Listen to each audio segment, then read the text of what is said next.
Hey guys, just want to give a quick heads up. The show ran kind of long, so we're breaking this up into a two-part show. So now on to, I guess, flipping the cassette to part 2.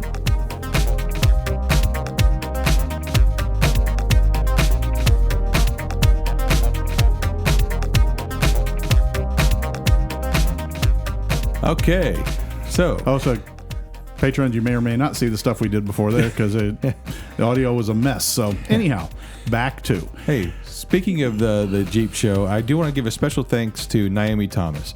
She took a few minutes out to when we stopped by the Mopar booth. Right, and let's be honest, Naomi is a program manager for accessories and product development Mopar brand of Fiat Chrysler automobiles. Yeah, and product development. Yep. Going to take a quick little byline, and I'll be as fast as I can because there's a lot of little jewels to this little subject.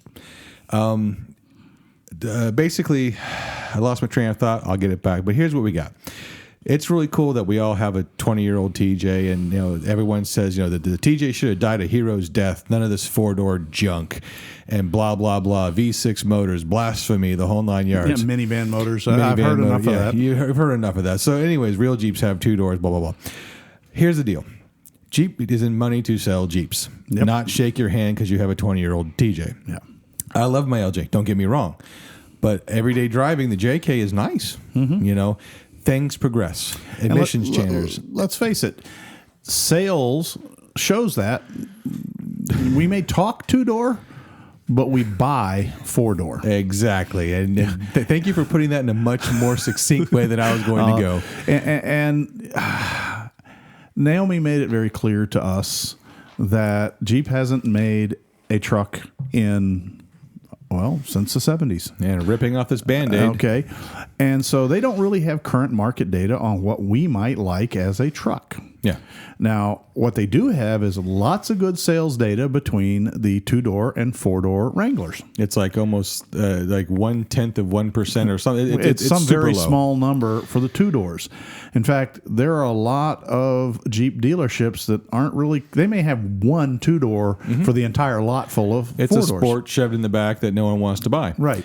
So looking at that, they don't see the demand for the J6, is what they're calling the prototype right now, or the 2-door JT, and to be worth the cost of preparation. The mock-up that we saw, and yes, it's a driving, but I'm still going to call it a mock-up because it was for looks, and it was actually built on a 2-door Wrangler chassis. That is not a pickup truck chassis. Let's face it, if somebody buys a JT, they're going to want to throw a hitch on the back, and they're going to load the bed full of camping gear, and they're going to want to tow a pop-up off-road trailer, or they're going to hit the highway. They're going to hit the high. And if you look at the specs, the tow specs on the JL 2-door, it's 1,500 pounds or 2,000, if that. Plus, there's all different geometries. In fact, most trucks, if you actually look at some heavy-duty trucks, they made the attempt at coil spring rear suspension through the late 60s and early 70s, and they realized that wasn't stable. When you load up coils excessively, they tend to get a little squirrely. But wait, the new Ram has a coil spring, and the Ram can only tow 7,000 pounds. Right, so they're working on it. Now, I'm not saying that they might not solve the coil spring with how the arms are configured for the control arms and that kind of thing. When I say Ram, I mean 1,500. Obviously, people are going to say, well, you got yeah. Still, the heavy-duty towing world is still running leaves in the rear. Even my Ford has leaves in the rear, and that has to do with the geometry of the suspension and the weight. And I'm not trying to say that it has to be leaf, but, you look at the big boys. Go with what works. Go with what works. So the long story short on that is that a 2-door JT would have to have a completely new chassis design. Yes. And that's really what's driving it. Everybody looks at the body and goes, oh, well, it'll be real easy. Yeah, just put it in production. You already did. You already designed it. Well, production is one thing. One-off is another. Then you got to crash test it. Yeah. Then you got to basically do testing on everything. They already did that with the 4-door, and everyone's going to say, well, you did it with the 4-door. Well, but it doesn't work that way. Again, the traffic safety does not allow you to... There's a limit to how much of a modification in the model that was approved can be modified, to make a new model. Exactly. And believe me, taking a 4-door cab down to a 2-door cab is more than what would be acceptable. So they'd have to go through the entire certification process again. I get like you talked about. But again, a little sidetrack on that. So everyone keeps saying, "Oh, well, just make it base model. Just don't give it all those creature comforts." Again, you're not the target audience. Unfortunately, you're not. They want 4 doors. Yeah. They want towing capacity, payload capacity, and that's what. And again, if you really want that JT, go buy that Sport 2-door that the dealership's not going to sell. Make a deal, and then go home and learn how to cut and buy an ESOB welder and make it. You know what I mean? Yeah. Well, and that was one of the things when we talked with them a little bit, and I said, so, just in kind of tongue in cheek, what would it take, to get your market share to the point where you felt it was worth it? And she says, I don't know if you could. I said, well, what if we got every listener out there that was wanting to build one or buy one or have one to start sending in emails and letters and contacting Chrysler? And she said, yeah, if we got enough of those, we might consider it. But thing is social media doesn't cut it. Yeah. That doesn't convince them that you want to buy. Okay. Right. So you can go ask for it. You can go email them and say, hey, look, I would buy one, if they were made. Again, it would take more than everybody on our show. It'd take everybody on every podcast show that I can think of. Easy to get them to see the economic benefit. So there is the thing. Chrysler needs to see the economic benefit. They don't build things for nostalgia. They build them to make money. Scott said that quite a few times, even a few that got deleted in bad scenes. Well, real quickly, you want to know how you can help?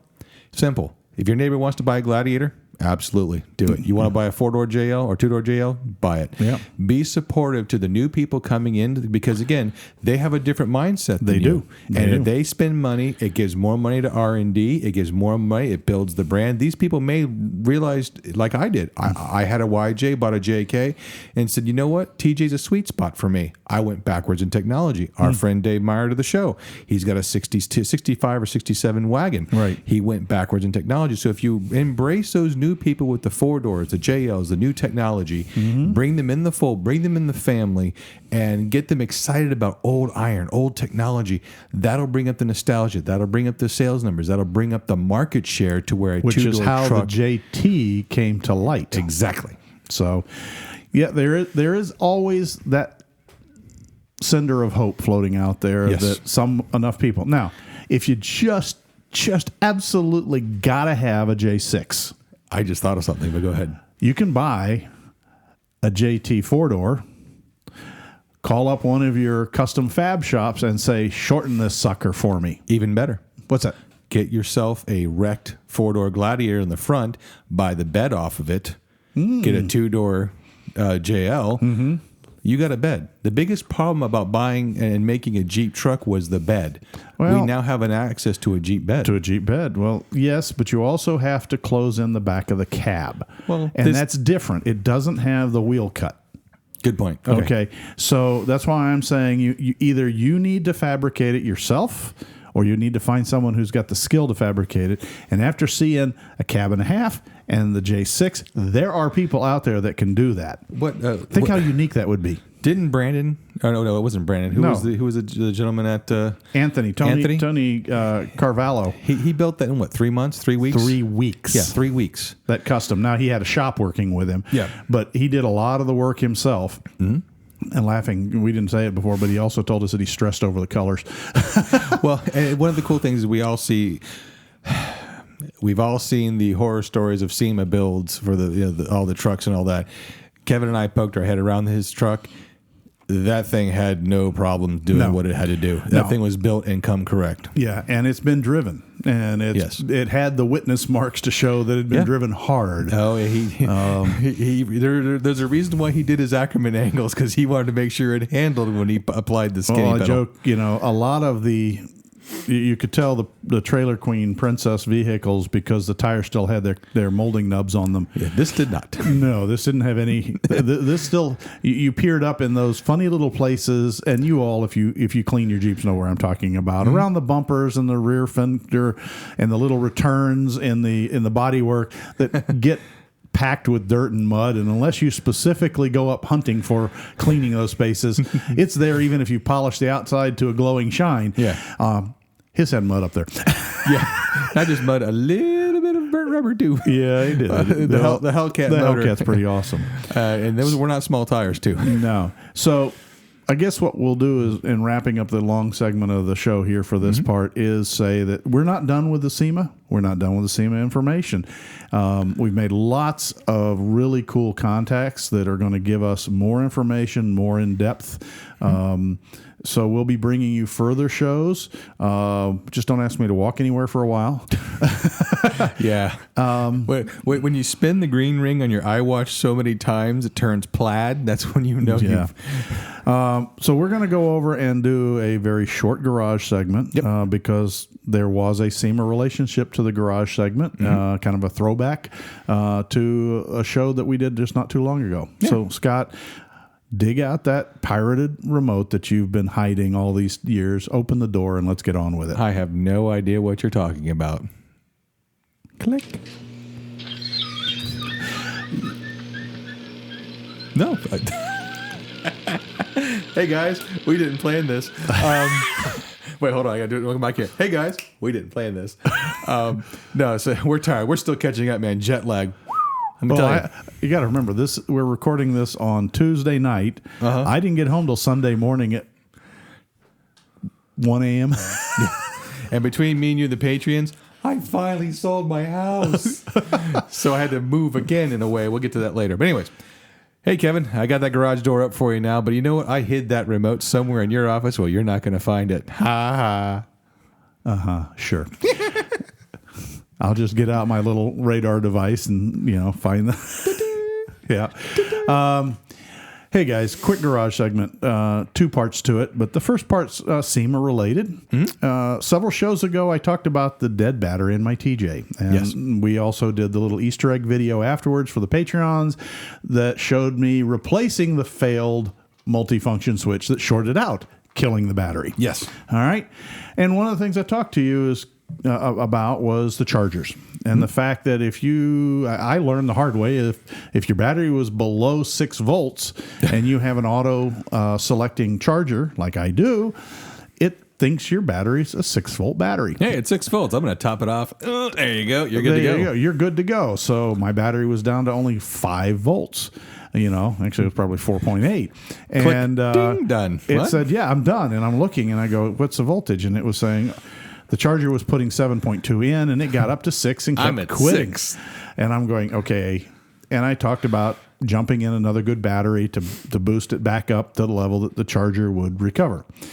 Well, I started asking around and I started asking at the different booths, and most of them use that starting voltage technology because, well, if you run your battery down below, 12 volt battery down to 6 volts, it's dead. It's dead. You may not be able to recover it. Well, I found a company, well known, but they answered it differently. In fact, the young lady I started talking with went out and grabbed a sales gentleman who was from the parent company, the home office, I'm sorry, which is, I'm not sure where he is, somewhere over in the European continent for where the company comes from. And that company... Pause for dramatic effect. Is C-Tech, okay? And that's because I'm showing the... Now, is it S-E-A-T-E-K? No, it is C-T-E-K, and I believe... The letter C. The letter C. I think it comes from trying to find a way to say C, S-E-A, like, and nautical, without saying C, because while they do boat chargers, and they kind of did that a lot in the beginning, they also make chargers for everything else. Lawnmowers. And their charging system, they have something called Battery Sense. And they can handle batteries discharged to as low as 2 volts. Wow. And it will run a process of desulfation and analyzing the battery. and then they charge up to a 6-volt level, but then if they need to, it'll push it and it'll check. And if it normally when you peak out a battery, okay, because the cells should charge to a nominal 1.5 per cell. It's a little more than that. And then the resistance goes up radically and they don't take any more charge. It actually starts boiling electrolyte. Yeah. Well, if you charge a 12-volt battery, to 6 volts and then push it a little bit, the resistance doesn't change. Right. And it doesn't start heating. Okay, not that it monitors heat, but it can figure out that, this isn't a 6-volt battery. This is a 12, and it will recover the 12. It's the only one I talked to, and I'm not saying there aren't others, but of the ones that I was able to talk to at Sema, the C-Tech battery charger can handle deeply discharged batteries. So if you're like me and your battery is somewhat buried in your Jeep and not real easy to get to due to a battery relocation kit, and if you're winching a lot and you pull the battery down and you want to have a maintenance charger, I'm impressed. I'm going to be probably purchasing a C-Tech charger, and I will let you know what I learn. Sweet. That's also cool. Sorry, I'm smirking because the things I want to say, it's a family show and I'm not allowed. Oh, yeah, you can't. No. So the interesting thing about the idea of the charger, because we talked about me, now does obviously the C-Tech will handle AGM, dry cell, it'll handle everything, right? It handles them all, and it figures it out itself. Sweet. It analyzes. They've come up with algorithms to program a microcomputer that an AGM reacts this way when discharged. A wet cell reacts this way. Now, a lot of manufacturers have these kind of algorithms, right? But they're the first ones that I've talked to that have taken it down to the deeply discharged levels. Okay. And folks, I'm not saying it's a cure-all. It's not going to necessarily fix a dead battery that's been sitting in your garage for the last 6 months. Right. But if you get to a battery that you've run flat within a short amount of time, and no, I don't know exactly what that time limit is, but it's just deeply discharged. And the sulfate crystals have only started to grow on the plates. All right. If you can reverse the process and essentially electrochemically shake off or redigest the sulfate, you can recover that battery, is the way they explained it to me. If it sits too long to where the sulfate crystals actually go plate to plate, too late. You're not going to come back because you try and charge and it's got a short. Okay. Yeah. So nor is it going to fix ones that vibration have caused the plate to break and fall. Right. That's all there is to it. But it is a viable process. I'll be interested to test it, and as always, I'll let you know what I find out. Sweet. Now that was part 1 or part 2 to the. That was part 1 to the garage segment. The other one is a personal one, Scott, and I hope everybody doesn't mind this. But we've had a long discussion, and many of you listeners have contacted us, and I know I talk about my career with the Army Corps of Engineers. Yeah, and this is actually topical because it just recently was Veterans Day. It was just Veterans Day. I want to make it very clear. This actually came as a suggestion from another podcaster who was checking out our show, and he really thought, it's cool. You need to talk to your listeners about this kind of stuff. But I want to make it clear. I'm not a soldier. I've never been a soldier. Okay. I was an Army civilian. The honor of Veterans Day goes to those who swore an oath to not only support and defend the Constitution, but that they will obey the orders of the President of the United States and the orders of officers appointed over them. Right.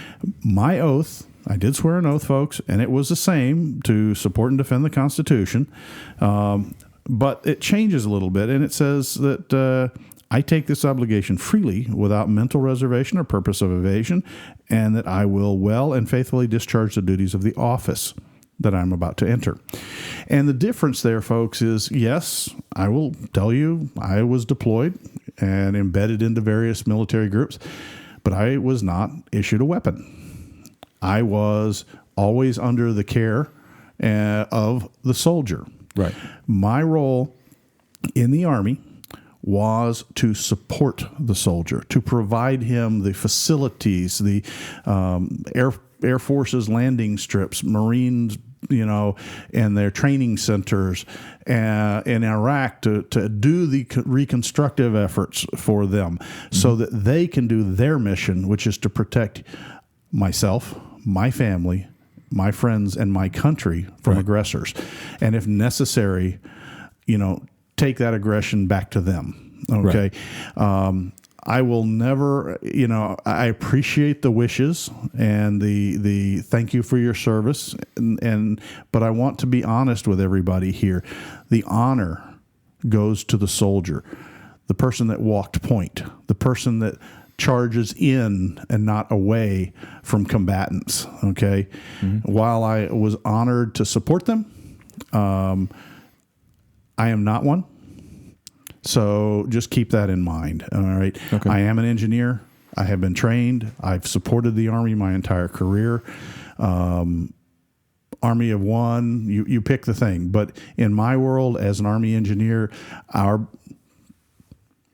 don't want to call it battle cry because it's not, but our motto is Essayons, which is let us try. I was always one step back from the soldier. They are the ones who deserve the honor. They are the one who deserve the thanks. Just had a quick question. Yes, sir. Again, playing the part of every man here. Yes. And woman. Please do. So when you talk about even those who were supporting staff, flew in the airplanes, weren't in direct combat, stayed home and did. They are still soldiers because if ordered, they would take battle forward. And that's the difference between the oaths that they took. I had the choice to say no. Okay.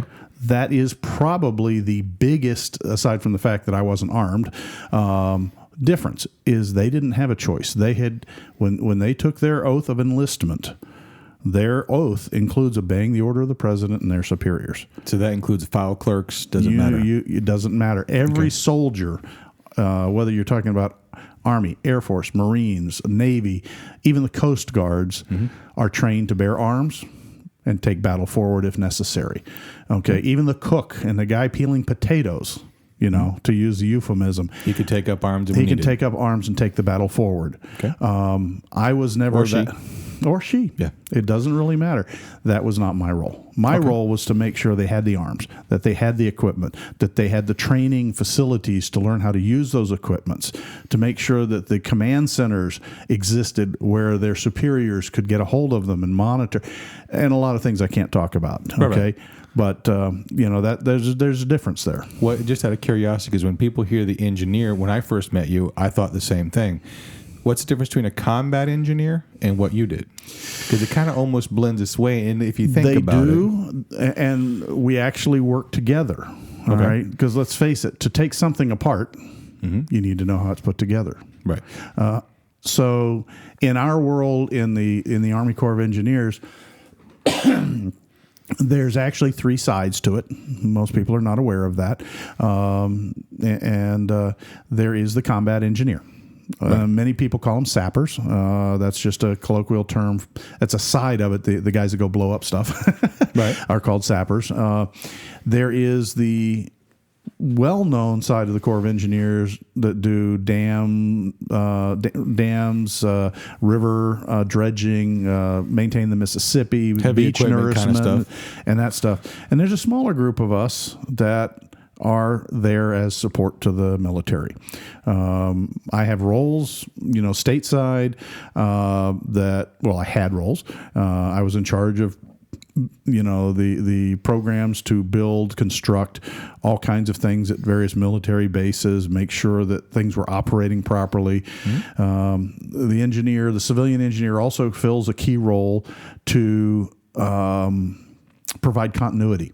Soldiers traditionally rotate every 2 to 3 years. It's part of the mentality to keep them fresh. You don't want them getting stagnant, and they need to be combat ready and combat aware. And those rotations almost always include some sort of a combat active role for all of them in one of those roles as they move along. Okay. It keeps them sharp, keeps them well trained, keeps them ready to protect us.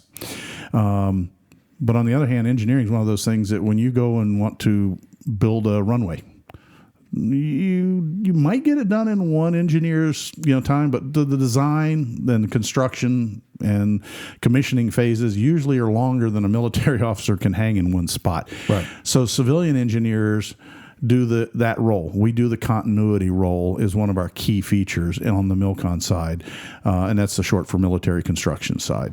Okay. We also are the ones who, when flat out you run out of combat engineers because they're rotating or they've done their theater duty too long.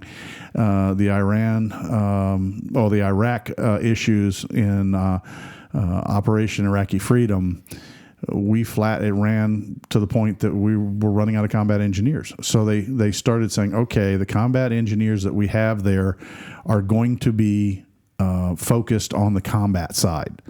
And they mobilized a bunch of us because we are deployable.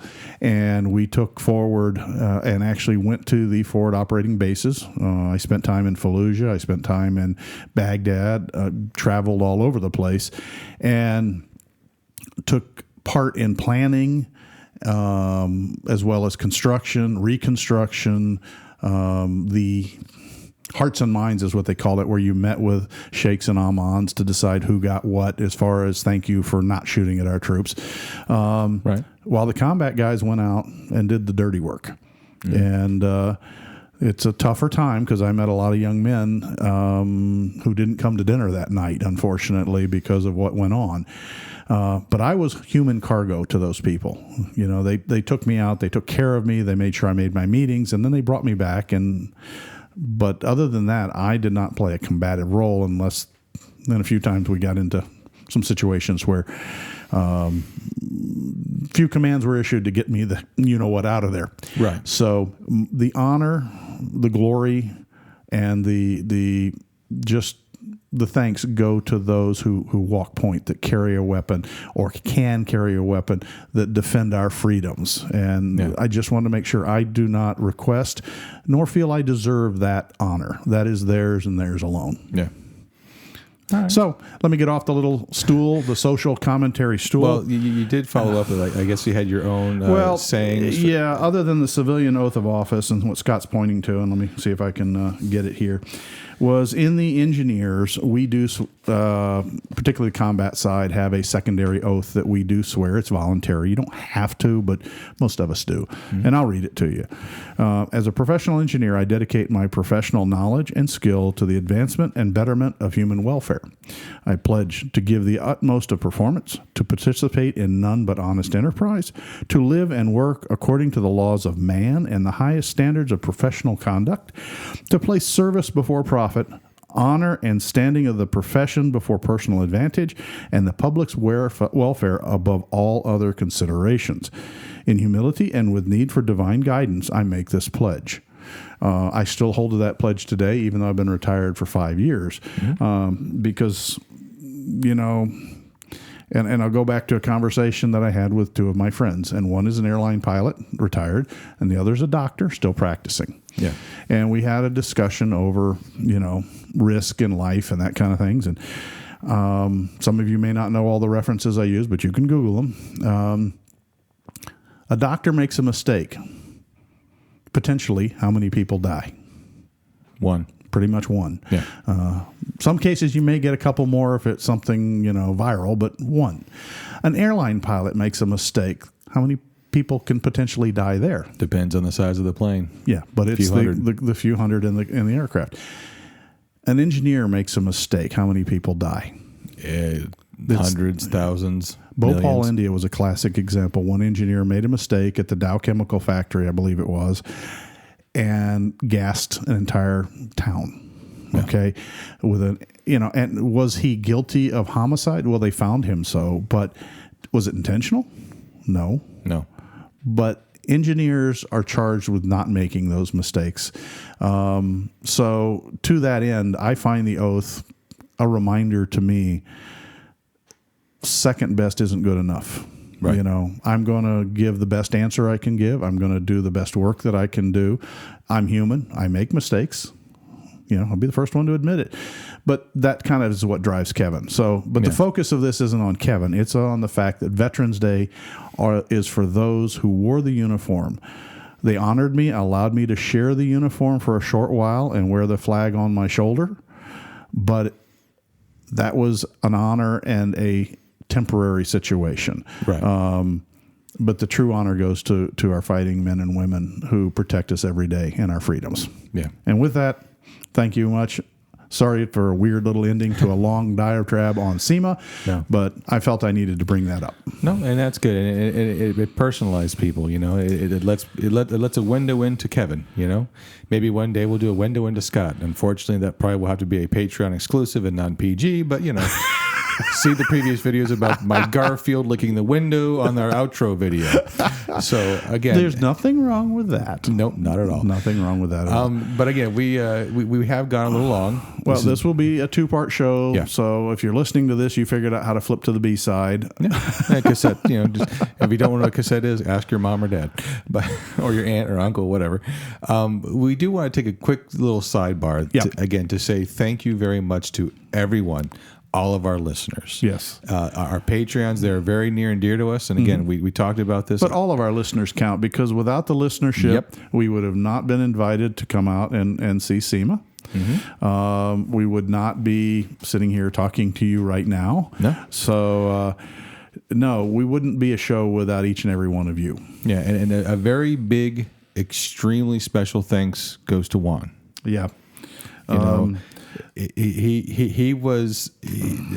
and his staff were the ones that vet us, and out of quite a few entries, not everyone made it. Nope. And because of you, our listeners, our downloads, your social media interaction, your reviews on iTunes, Spotify, you know, Kevin and I, when we recently signed up for a thing, knowing where we stand in the podcast world, like, you know, where our ranking is, and I'll tell you, when Kevin and I got it, we were floored. Yeah. You guys, again, thank you. Yeah. Everything you do. You guys drove us into the top 200 of all iTunes automotive podcasts. And that is a huge number. That just blows my mind. Yeah. Don't you guys have anything better to do with your time? No. For a show that is literally just twice a month. And I know everyone's asked, hey, you know, can you guys do some more shows? That's what Kevin and I are working on the videos. Yeah. We're kind of pushing the video thing because, again, it's cool. It's a way to blow off some steam. And again, you know, not every video is going to be a Patreon exclusive. Again, most of them are the show recordings, and we're going to try and work more on the YouTube. This is going to be the year. 2020 is going to be the year. It is 2020, right? Okay, good. It will be, yes. All right, it's going to be the year for us, again, to step up that bar higher. Everyone from Crawling for the Fallen, all the events that happen, people asking us questions. Thank you. Yeah, we do appreciate each and every one of you.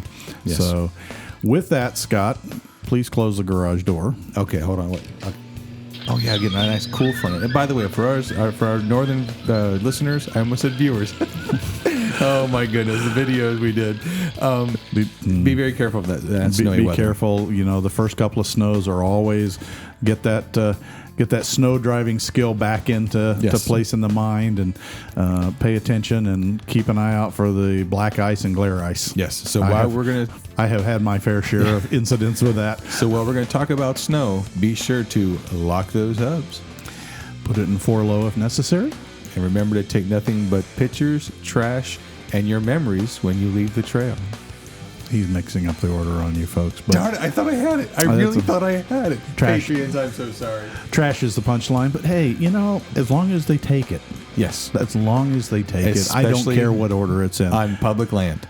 Well, yep. And even on private land, let's be honest, nobody who owns land and shares it with Jeepers really wants to go out there and see your discarded charcoal bag, old boxes of empty beer cans, busted up boats, you know. I just remember that old sign from a public pool. Mm-hmm.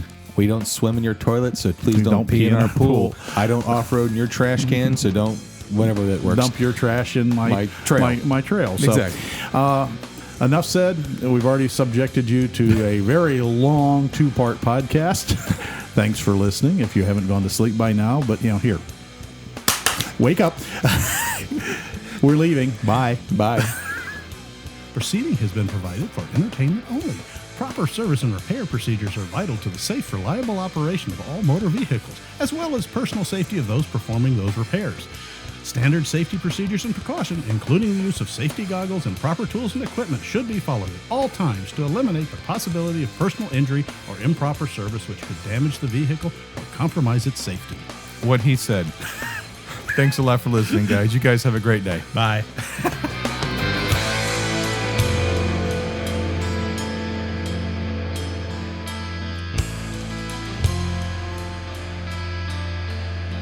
This has been a Bent Axle Media production.